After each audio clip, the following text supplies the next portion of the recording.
And we are now recording. Awesome.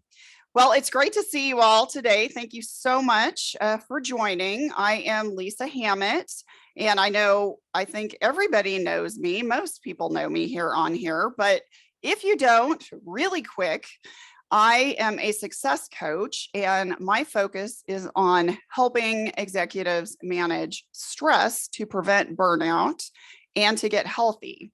And after 26 years in the corporate retail sector, I reached burnout. Yippee zippy. It was so fun.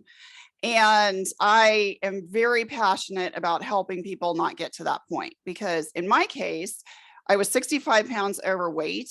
I was suffering from chronic migraines and other health issues. My marriage was rocky, and I was desperate to get out. So I left a long-term career at a high-paying salary without really a strategy in place on how I was going to replace that income.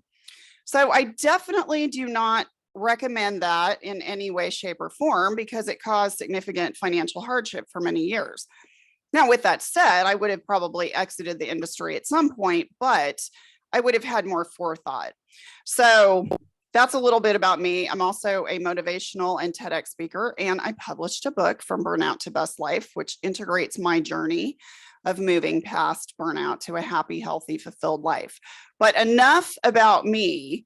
I want to share my screen right now, and I want to make sure everybody can see this. Can everybody see this? Yep, awesome. Okay, let's go to slideshow here. Now I want this to be very interactive. Don't know why it's doing this. Hello. Technology is super sometimes, isn't it? Okay, let's go to full screen here. Oops, got somebody else submitting. Okay, awesome. Okay, so hopefully y'all can see this. And we are focusing on how to stay motivated to achieve our goals. So I'm going to ask a lot of questions. And if you would just, if you have an answer or want to say something, just unmute yourself and share, because I want this to be really interactive. And since I'm screen sharing, I can't read the chat. And unfortunately, I don't have anybody here to help me today, which is really fine. Not a big deal. Lisa? Yes. Hey, Lisa, this is Steve. Hi. You are in speaker notes view, Huh. not in presentation view. Okay, how did that happen? Are you on a dual screen? No, I am not. Okay.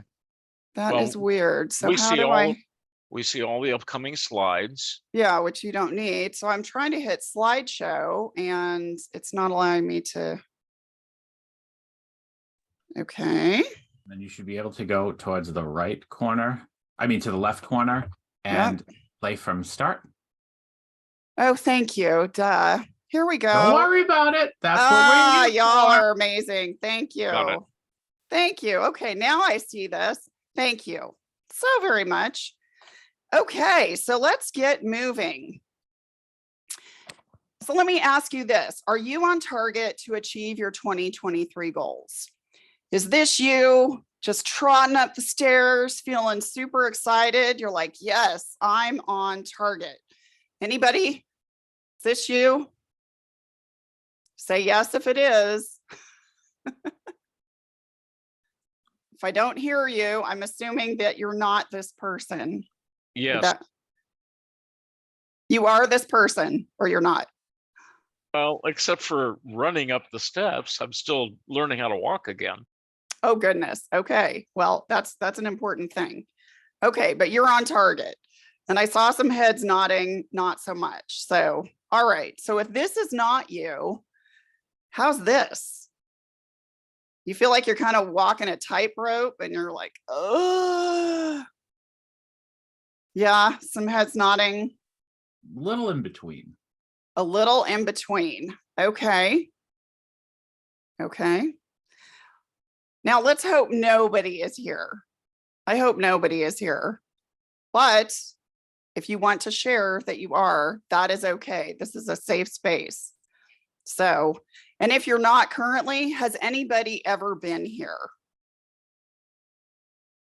Yeah. Oh, I have been here many times in my past life, and it is such an awful feeling. So hopefully today you will have some takeaways to help you not get to this point. And I'm going to share a lot of information today. Some of it is going to be new, others not so much. You probably heard it before, but I want you to just take away some nuggets that apply to you, knowing that it's difficult to implement every single thing. So let's get started. So 10 reasons for not achieving goals. Fear of success or failure. Here's a fun one.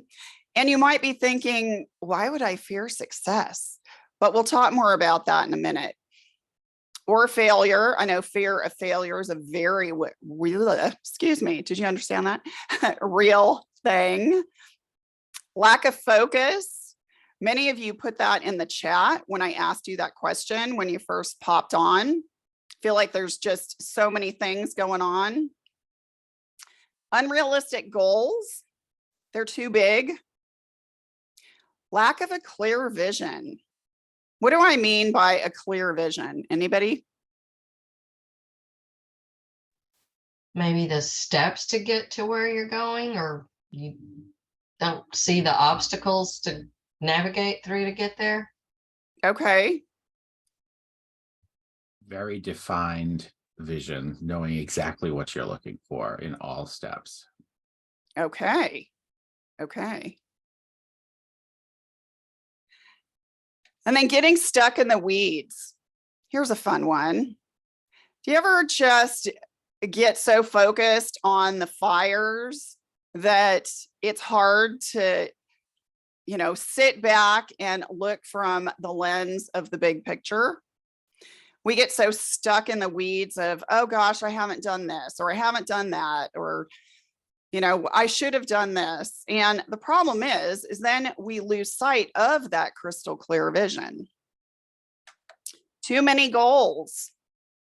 Do we have any hyperachievers out here today? I see some people, no heads nodding. Anybody who just has to do everything and is constantly moving towards another goal? Nobody? Okay, well, you might as you go along. And then these, I'm sure you've seen before, not specific. Oh, so you want to lose 50 pounds? Great. Before you die? Tomorrow? Next week? You want to double your business?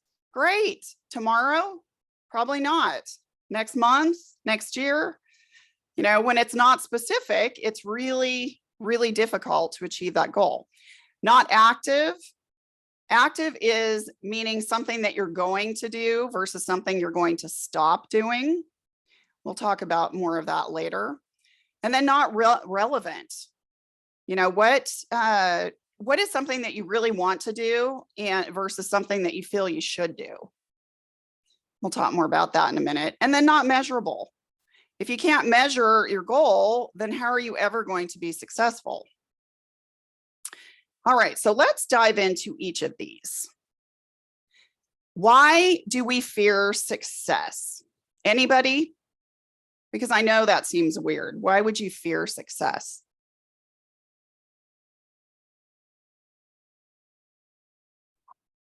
Because you may have to maintain it to not look like you have failed then, or you don't deserve the success. Yeah, absolutely. It can be stressful. How do I maintain it? Not being able to live up to client expectations. Ooh, okay. Poor self-image. Yes, definitely. Actually, everything that you all said is kind of tied to that, right? It's a lack of confidence. Yeah. Any other thoughts on why we fear success?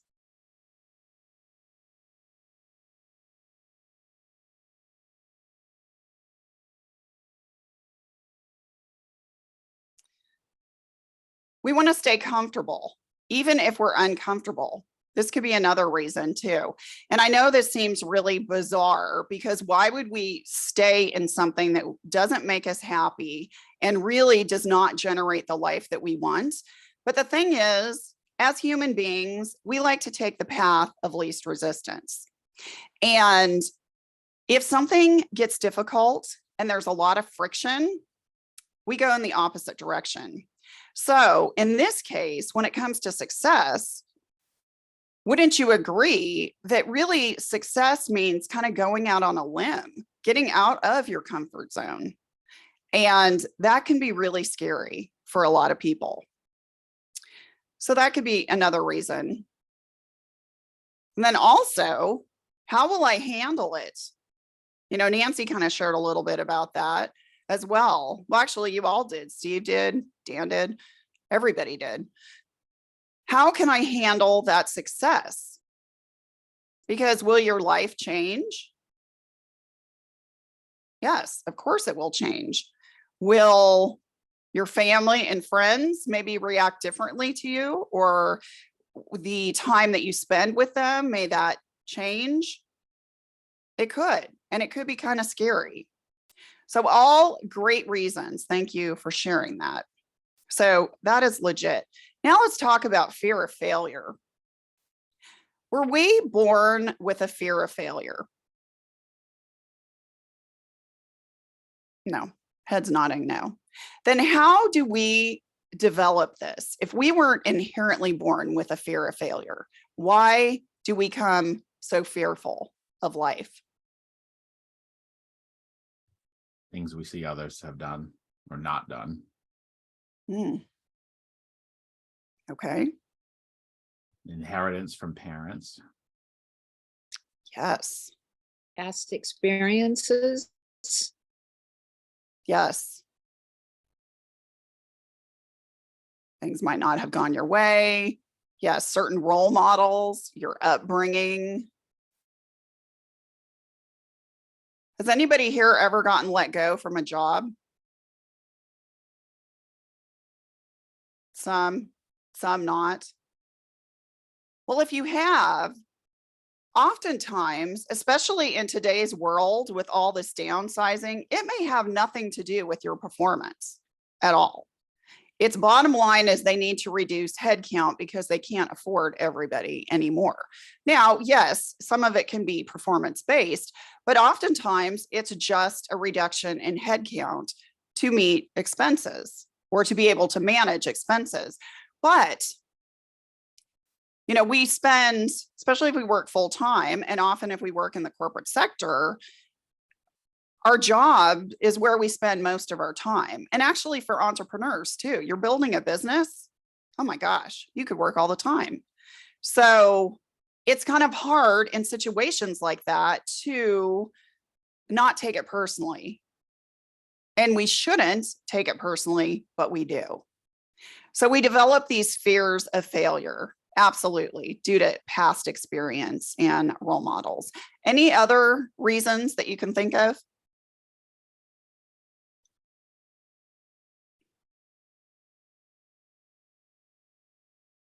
All right. So, do you ever feel like this? Like you're pulled in 50 million different directions? And you might feel like this. And you're like, okay, how on earth can I focus? Because I've got all of these balls in the air. Okay, for the men out there, maybe this is you. Tell me how it feels when you are pulled in a million different directions. Stressful, confusing, tired. Overwhelming. Yes. What to do first. Yeah. Migraines. Oh, yeah. Oh, boy. I know that for sure. For sure. It is so stressful.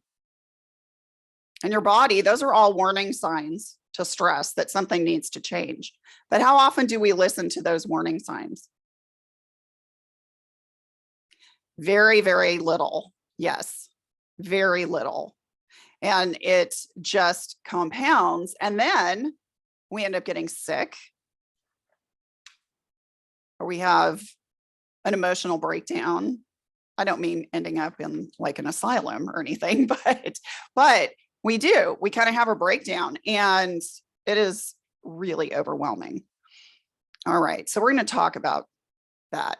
Now, what makes goals unrealistic? I know we've talked about some of them, but anything else as we've been kind of talking through this? Anything come to mind that makes a goal very unrealistic?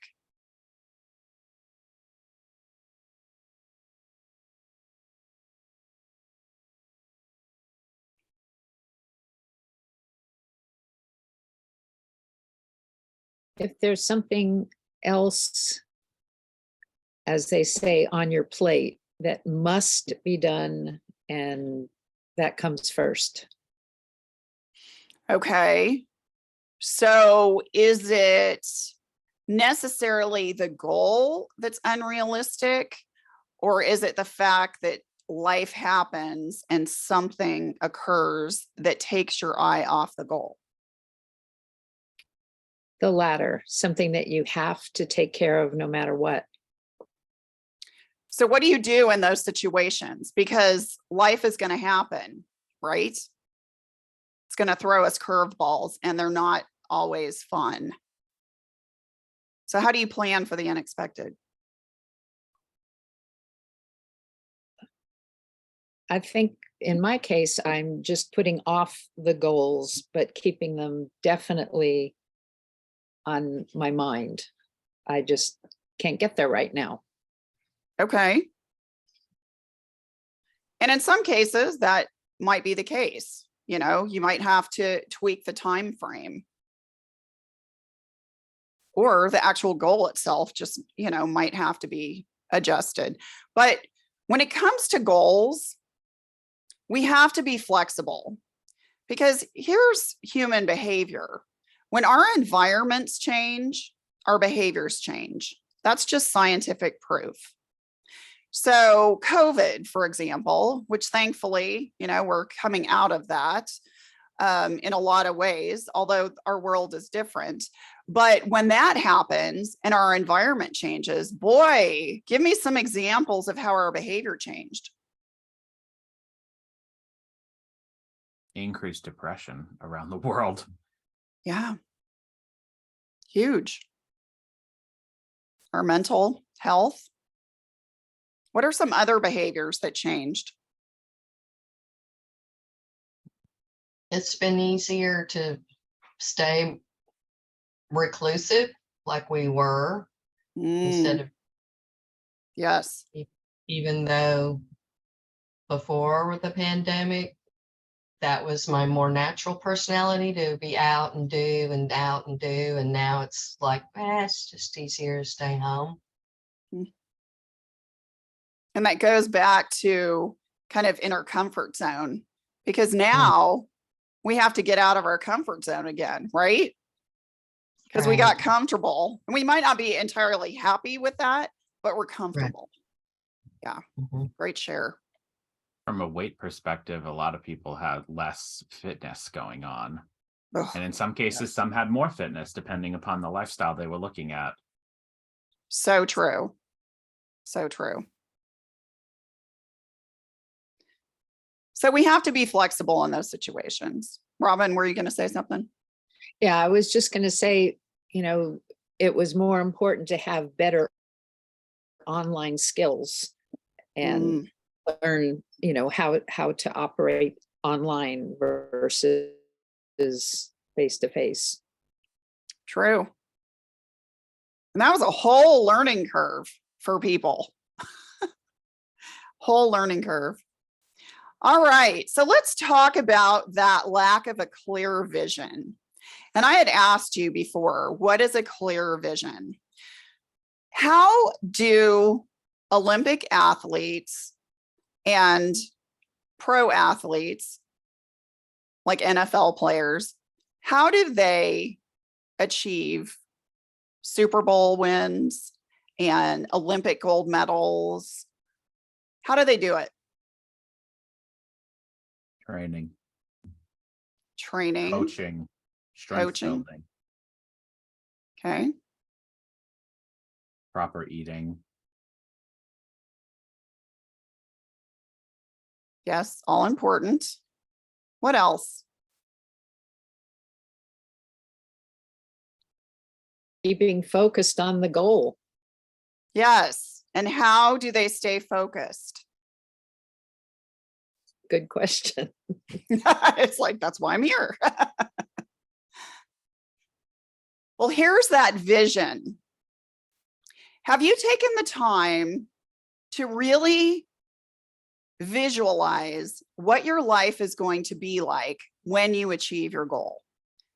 Now, it could be personal, it could be professional. I don't care what type of goal it is. When I was talking about pro athletes, clearly that's, their kind of mission at that point in their life.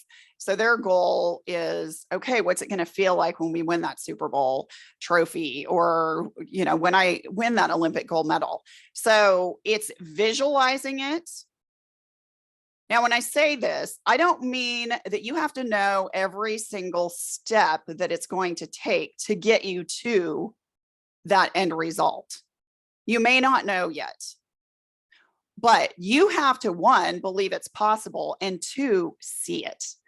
And not only see it, you need to tie it to an emotion, because when we are emotionally invested, we have a much greater chance of achieving that goal. So when it comes to falling off the wagon in regards to goals, oftentimes it's because we don't have that clear vision. So when you achieve whatever you deem as level of success in your life, describe for me, just one of you, describe for me what that is going to look and feel like.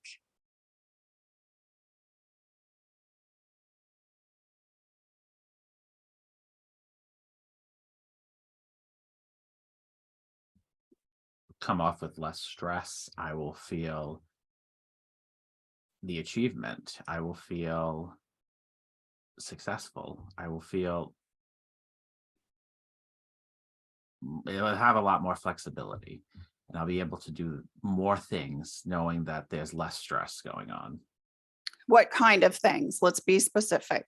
I'll be able to make more impact with other clients. I'll be able to up-level my team. I'll be able to have more time to find more clients, find more people that are making impact, have the better connections.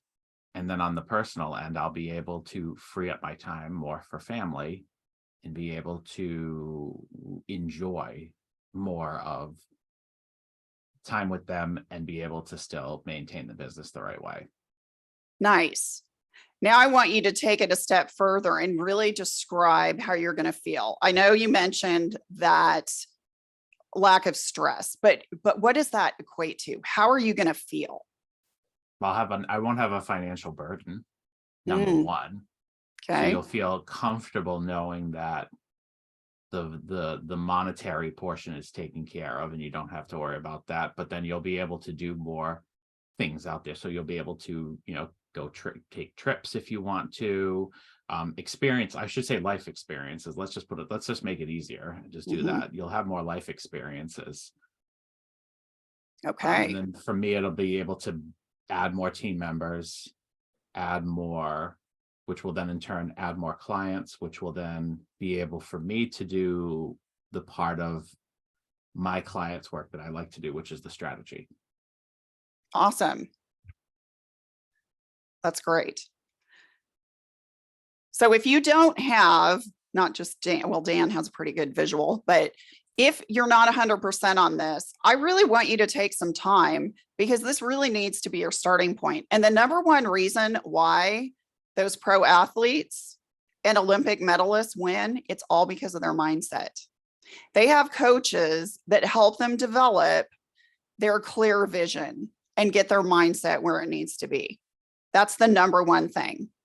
I know that may sound weird, but our mind is so incredibly powerful because it doesn't really matter what we put in our body and how we move our body. If our mind is not in it, if we're not mentally invested, we will never be successful.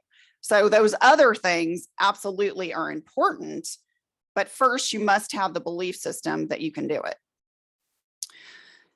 Let's talk about getting stuck in the weeds. Give me an example of how you have gotten stuck in the weeds in your business or your job.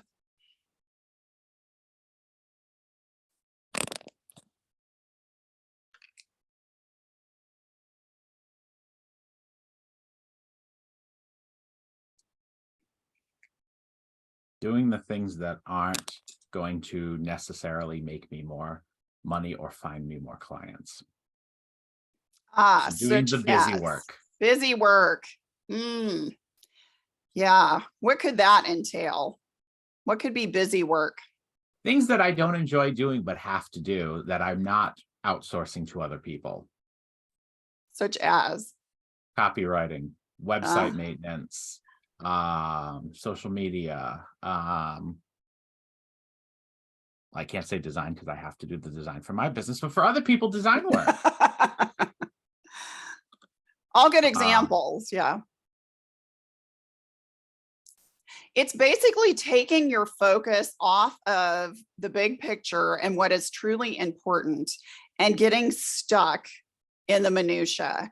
And if you're in the corporate sector out there, or maybe you have started your own business and it's a pretty good sized business, you get stuck in all that operational garbage. And I shouldn't say garbage because it has to happen, but we get so absorbed in that. And then we end up doing busy work and not the work that we need to do to drive the business forward. And that tends to really drain us of energy. So if you find yourself repetitively getting stuck in the weeds in certain things, then I challenge you, one, how can you outsource that? And I know we can't always just go hire somebody. I understand because that's an investment. You might be able to, you could find virtual experts, virtual assistants out there to help you with that. But you can also hire an intern. Interns are free. Most of the time they're free. So if it is sucking the life out of you, and I'll use an example in my case, is I'm happy to get on camera and talk to people and shoot videos. Video editing for me, it literally sucks the life out of me. I cannot stand it. And it stresses me out. So I outsource that, and all of my like SEO, so not something in my wheelhouse. Now I can write content all day long, but those are just some examples for me that I've had to outsource and figure out a way, especially when I was really starting my business. Okay, how can I do this that financially makes sense? Because again, I don't want you to think that, oh my gosh, you just have to hire a bunch of people. Well, it's great if you can afford it, but you also have to be realistic at the same time. So, but there are lots of ways that you can get free resources out there. Too many goals. Okay, this goes into that hyperachiever question that I asked you all before. So how many goals? Just shout out a number for me. How many key goals do you have for this year? 3. Oh, that's a good manageable number. Okay, I love that. What else?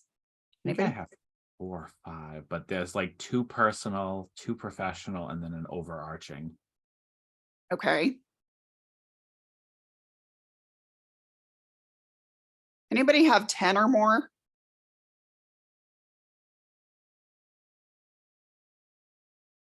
That's great. I'm glad you don't. It doesn't mean that there aren't a lot of different things that you want to do, but we can get so hyper focused on too many things. And then we literally feel like that individual who has the paper, swirling all around them or have the post-it notes all over them. And it's just, we lose focus, and then we can't do anything well. Basically, it's that whole multitasking thing, which is so ridiculous and overrated. In fact, here's a little nugget.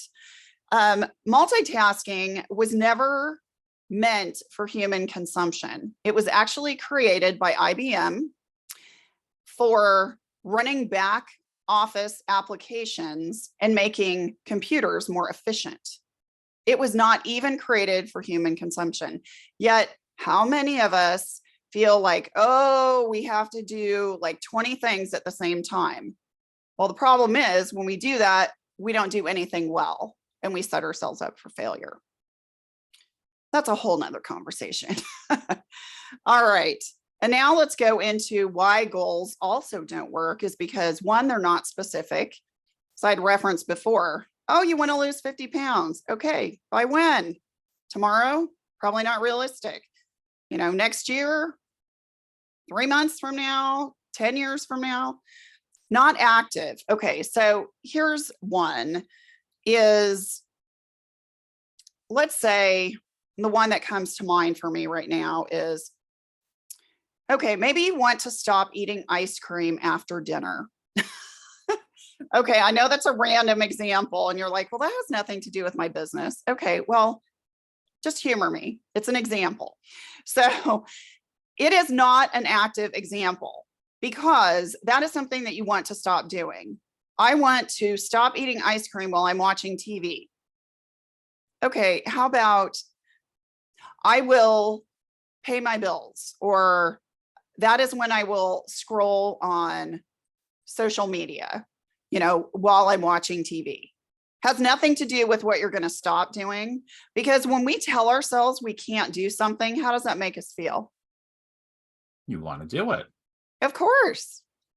Like, you don't tell me what I can and cannot do. I'm just going to do it, right? Absolutely. So that is something that's not active, not relevant. What comes to mind for me now is, have you ever bought into a gym membership and never gone to the gym? See some heads nodding, hands raised. Yes. So we felt at one point that, oh, investing in a gym membership would be good for our health, right? And, we might enjoy certain things at the gym, or maybe we don't, but we feel that we should, because people tell us, well, you should have a gym membership, especially, oh my gosh, this gym is so close to your house, or it's on your way home from work. Okay, telling yourself that you have to go to the gym when you really hate to go to the gym, not a relevant goal. Don't do that. And again, it's like, telling yourself, oh, okay, so I need to get better on social media, and you don't really like doing social media. It's the same thing. It's not relevant. And then not measurable. Again, that kind of ties into the specific aspect of it. Okay. All right, so this is kind of, oops, sorry, went a little fast there. Okay, so let's kind of highlight now, these are the main reasons why we stay motivated to achieve our goals. We have to believe that it's possible. That was that crystal clear, laser focused vision that we had before. How many of y'all have ever had a goal and you're like, I don't have a snowball's chance and you know what to get that done? How does that make you feel? You're defeated before you even start. Right. Have that mindset. Oh, it's terrible. It's terrible. It literally becomes a self-fulfilling prophecy. Yeah, you have to believe. And again, you don't have to necessarily know all the steps that it's going to take to get there, but you got to put it out there and you got to believe that it's possible. And then as you're working towards it, you will attract the right people and you will be able to, formulate those steps that you need to. So that belief and that crystal clear vision are so linked together. And then starting with a manageable amount of goals. I have to say, I am super impressed that nobody said 10 or more. because I've certainly talked to people who are like, oh, I've got this and I've got this and oh, I've got to do this. And I'm like, really? You know, if you were to look back on your life, whenever that might be, would that really have made that much of a difference? No. So if you really want to get focused on the right goals, think about that. If you're at the end of your life looking back, would this really have made a difference? And if it did, then that should be a goal. If it didn't, let it go. Just let it go. Again, don't get stuck in the weeds. Outsource those things that suck the life out of you, or set boundaries. You know, that's a whole other conversation. And I don't want to, you know, spend an exorbitant amount of time on boundaries, but that can clearly keep you stuck in the weeds too. If you're saying yes to too many things and you feel like your calendar is totally out of control. And then lastly, really make those goals specific, realistic. You know, if you say, oh, I could do this, I haven't been doing it at all, but I could do this 3 times a week or whatever. Well, if you're not doing it all, to say that you're going to do something 3 times a week, might not be a great place to start. So again, you want to, when you're breaking down your goals, you want them to be so realistic that you're pretty much guaranteed that you're going to achieve them, because that will build traction. And we want to feel like, oh, I can be successful. Again, the active, the relevant, and the measurable. Any comments about this? I know this has been a lot of information. Is there one here that is really kind of resonating with you?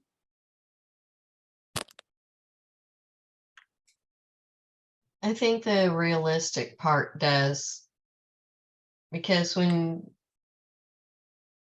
you're kind of in a work environment where you're expected to have goals and business plans, and there's some pressure from outside to, you know, achieve and accomplish, then you're like, well, I don't want to say I'm going to do one thing. They're going to be like, well, where's the rest of it? Surely you can do more than that. So it's a matter of being satisfied, I guess, that you can achieve one goal or 2 goals, and it doesn't have to be 10 or 11 to feel like you've accomplished something.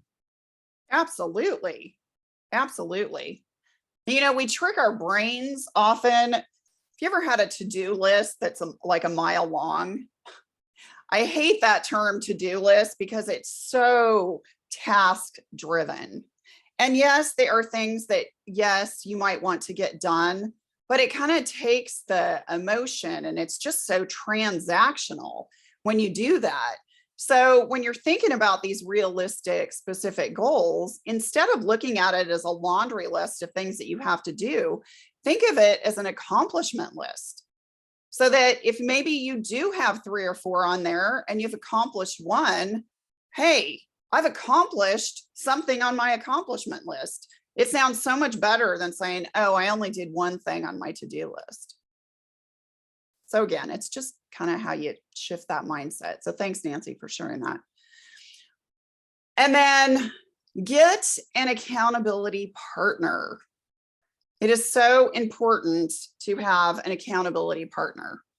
Can you give me examples of different types of accountability partners?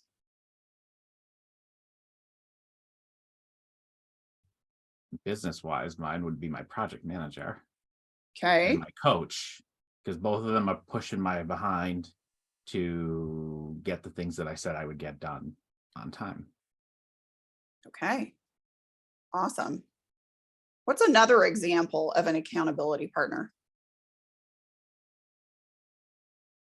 Somebody who has similar goals that I may have, that we keep each other on track with a goal. Kind of like a pacing partner almost. Yeah. Awesome. I could also say too, just a friend, that someone that could just check in with you to just be like, hey, how's everything going? You know, are you is there anything I can help you with? Or, what can I do to help motivate you a little more today? Absolutely. Absolutely. Yeah, it could be a coach, a friend, a family member. It could be a pastor. It could be, a coworker. It could be just a fellow entrepreneur or business owner. It doesn't have to be a specific type of individual, although I like what Dan said, that you could have different accountability partners in different aspects of your life. But the key to having an impactful accountability partner is, one, that person, needs to be supportive and encouraging, but they also need to be able to lovingly kick you in the butt when you need it, and tell you, okay, you know what? You're making excuses here. I know you can do better. I know you can do this. So you're still encouraging, but at the same time, you're like, okay, come on, let's stop making excuses. And what is really, really important is you need to communicate how you want your accountability partner to keep you accountable. One, they're really going to appreciate that because they know that what they're communicating to you is what you most need. So tell them, I need you to hold me accountable on this, this, and this. And I would really appreciate it if you could do it this way. That person is going to really be thankful because it will make a big difference. So get an accountability partner. All right. So told you I'd keep you on time. It's 12:45. So if you would do this for me, I do webinars. We're going to wrap up with a follow-up question right after this. And I promise we're going to be out of here on time. If you would scan this QR code while we're here, this will take you 2 minutes at the most to do. But I would really love your feedback, and I would like your candid feedback, because I am doing webinars every other month, and I want to make sure that my topics are timely and beneficial. And if there was something that I didn't talk about that you wish that I had, or maybe that I had expanded more on, please share that. As a thank you for your time, you are going to get this free downloadable workbook, which will help you create a crystal clear vision that is aligned with your core values, your passions, and your strengths. So I'm going to give you like 1 minute. And if you would please do this, and then we'll wrap up very quickly.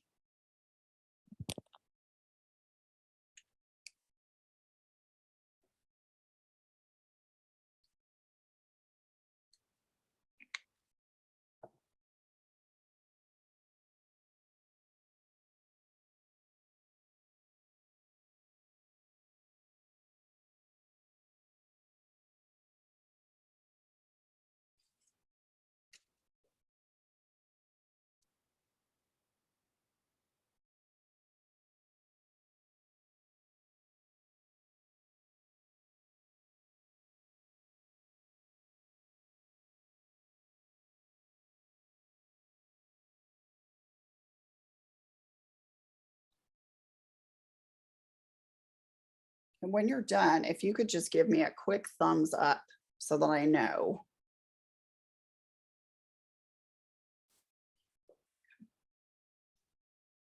Wait a couple more seconds.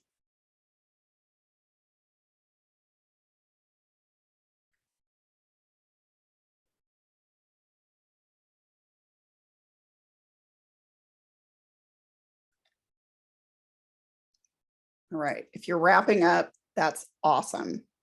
That is awesome. So now, in closing, I would like to hear from you all.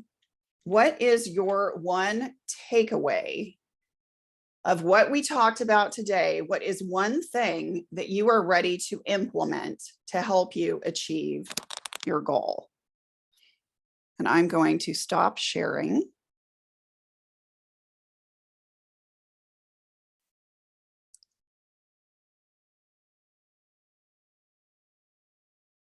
Right? A crystal clear vision. I love that, Rajika. Awesome. And feel free to unmute. Yeah, I plan on going back and reviewing the goals that I set from last year and making sure that there is a little bit more clarity on them and a little bit more defined. Nice. I love that. Kind of the same thing, is just getting more realistic and reassessing what I want to accomplish the rest of this year. Okay. Awesome.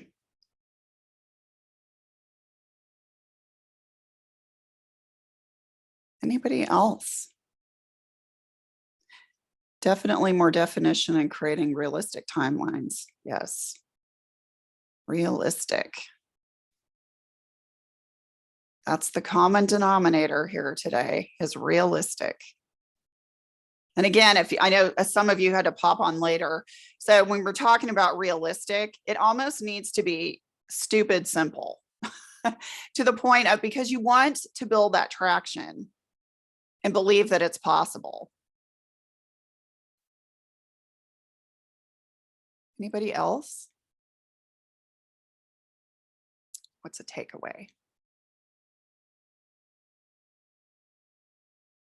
Sharing goals with colleagues. Oh, I love that. Why can that be so beneficial?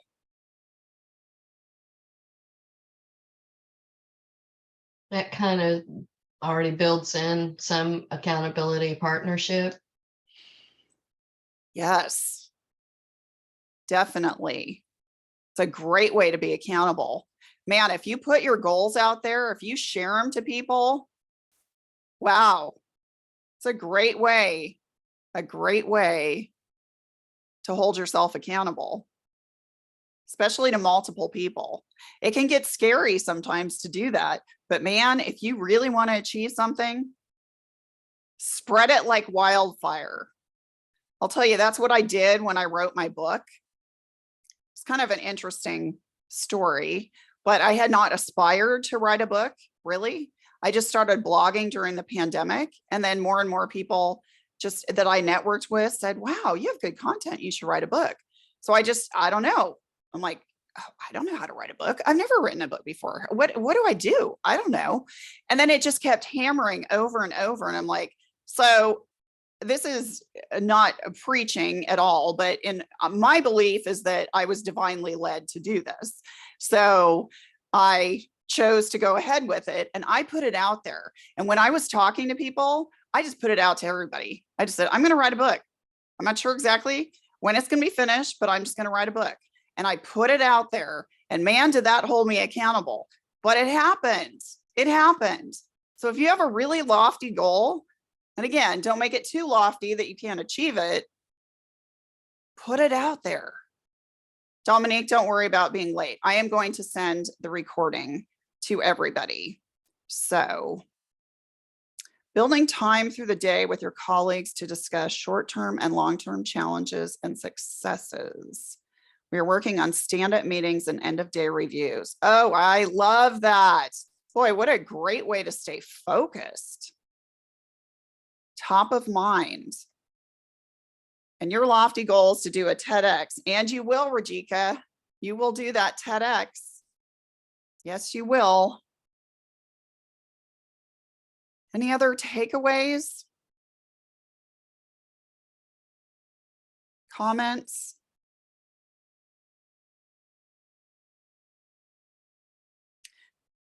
Well, be sure to save the chat. There are some great comments in there, and I will send this to everyone. Would you all do me a favor? If you did not put something in the chat, since I'm by myself here, can you just type here, HERE, just put here, so that I know that you were here. And then I will make sure, thank you. I will make sure that I send you the recording. And with that, you all have been amazing. Thank you so much. I really appreciate it. Thank you for taking the time to do the little assessment. I want to make it super beneficial for everybody, and have a fantastic Tuesday. And we'll see you in a couple months. Bye. Thank you. Thanks, Lisa. Thank you.